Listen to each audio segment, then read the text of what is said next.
fadhida meesha iyo shacabka waxaan ku salaamayaa salaanta islaamka assalaamu calaykum waraxmatullaahi wabarakaatu. runtii aad baan ugu faraxsanay mashruucan oo ah mashaariicda aadka loogu baahanya maadaama biyuhu ay yihiin nolosha koowaad. dadku markay biyo helaan ayay wax qabsan karaan, biyo la'aan waxba ma soconayaan. runtii dadaalka faraha badan ee wasiirka iyo maareeyaha wakaaladda biyuhu geliyeen aad iyo aad baan ugu mahadnaqaynaa. waxaanu leenahay halkaa ka sii wada. waxaa kaloona halkan uga mahad celinayaa shirkadda DBL ee iyadu fulisay mashruucan iyo mashaariic kale oo fara badan oo soo socda insha allahu. waxaan leeyahay halkaa ka sii wada. dadweynahana waxaan ugu bishaareynayaa insha allahu in ay hawsha sidaa ku qaabilaan. waxaa kaloon halkan ka sheegayaa maanta oon ku celinayaa runtii dadku waxay ku celceliyaan DBL waxay la wareegtay dekedda, sidaasoo ay tahay DBL waxay ka maamushaa qayb ka mida dekedda. waayo waxaa muhiima fahamka intii kale oo dhan waxaa maamusha jamhuuriyadda somaliland.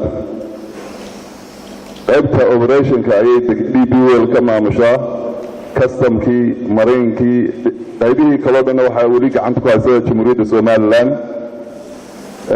sidaasoo ay tahay ayaa haddana waxqabadka ay ku soo kordhisay DBL aynaan marnaba dafiri karin. tusaale ahaan haddaan imika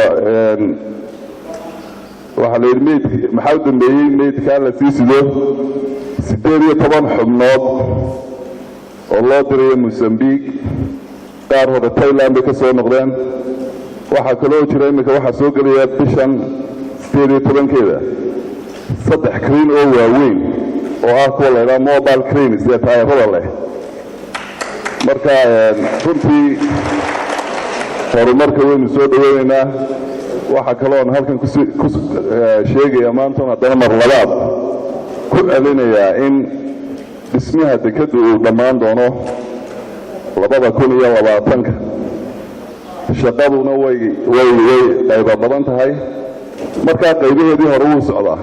ciddii u baahan in su-aal looga jawaabo inta ay social mediaha ku qoraysa ama ay tviyada ka hadlayaan, waxaan jecelahay inaan ay xafiiska nagu yimaadaan sida ay u socoto iyo haabka u socotaba orano.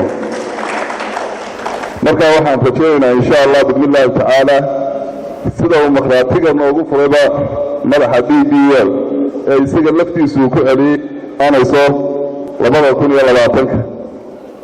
waxaan mar labaad ku celinayaa ciddii u baahan mashruucan geedi socodkiisa inay xafiiska lagu yimaadaan aan uga jawaabno su-aalaha ay u baahan yihiin, dhancinno wixii su-aal ay hayaan.